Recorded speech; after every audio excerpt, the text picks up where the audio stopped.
afternoon. Welcome to the Biggs Report. Robert Kennedy spoke once of violence. Violence breeds violence, he said.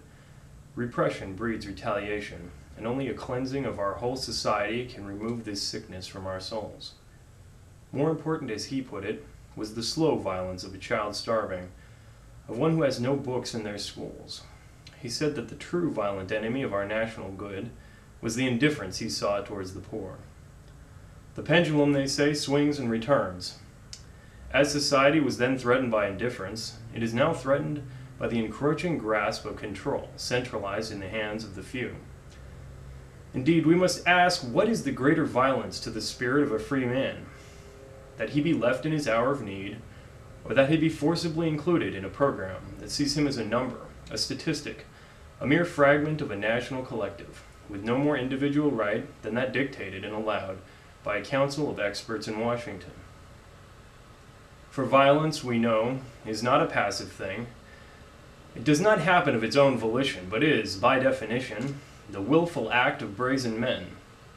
Violence is the force inherent in the power of government to harvest your gain, to tax you as much or as little as it will. When the government is allowed to tax individuals as individuals, specifically target some few with the full powers of the national bureaucracy, this is no more than tyranny. This is what has been done in Washington in the last few months. It abrogates our Constitution, thereby abrogating every one of our protections against the men in authority on behalf of the common man. We are angry that some few were given bonuses out of proportion to their work, while their company collected tax money from the public. We are right to be angry, for this is intolerable. Yet is this not more an argument against the giving away of tax monies to a corrupt business than an argument for the power of government to target specific men with taxes? Now, having been given power no United States government has ever asked for, and no United States government could ever have been granted in any generation but ours, the Congress can decide what constitutes a reasonable bonus in any industry, in any business, in any state, in any place of employment, for any reason. We are assured that the men in Washington will use this power only to guard us from our own excesses. Yet the framers of our government, men like Benjamin Franklin, men like Thomas Jefferson, did not trust themselves with this much power over their fellows. If the generation of George Washington feared their own natures in respect to using the tools of oppression if those tools were made available, how much can we trust the men of Washington today? Are they then so much better than Jefferson? Are they more virtuous than Washington, who gave up his opportunity to become dictator, handing power back to the people's representatives at the height of his own power and popularity?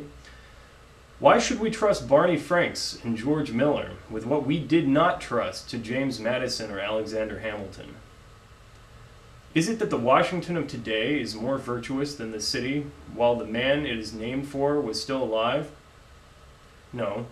It must be that we, the people of the United States, have grown complacent, willing to follow the divine hand of government, and eager to do what the great ones tell us. Robert Kennedy came from a tradition of liberalism which grew from the Industrial Revolution. As men were dehumanized in the soot-filled workhouses of early industrial Britain, a growing class of thinkers saw that a man forced to pay rent to a factory from which he gains his only livelihood, in which he is subjected to despicable conditions and by which he must receive his only source of sustenance, is little more than a wage slave, and they set about to use the power of government on behalf of those who had not been the winners in the Industrial Revolution. Even Winston Churchill adhered to this view in his early years, as he said before the British Parliament, "The cause of the Liberal Party is the cause of the left-out millions, and because we believe that there is in all the world no other institution of equal potency and efficacy available at the present time for the purpose of social amelioration, we are bound in duty and in honor to guard it from all attacks." To him, as to Robert Kennedy, the work of the government was social amelioration. A fine sentiment it was, and a fine sentiment it is today that drives our government to act proactively, to right wrongs, to interfere with the functioning of our markets, to champion the poor and unemployed by nationalizing segments of our national industry and economy. Fine sentiment indeed, but with what result?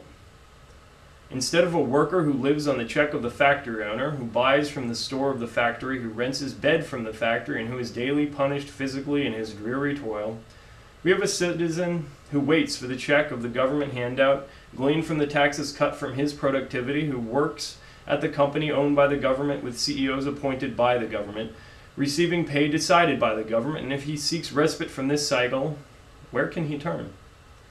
The factory worker could work in another factory. And we know that factory conditions improve more because of the competition for labor than because of the ability of workers to strike. Yet if the government decides how much you can make, takes an unfair quantity of what you have left, and actively involves itself in every other part of your productive life, there is no other government. There is no strike. Robert Kennedy was right about violence. Yet today, the pendulum has swung to the opposite end of the spectrum. Today, the violence of those with power over those who have none increases. For it is violence when the government confiscates paychecks.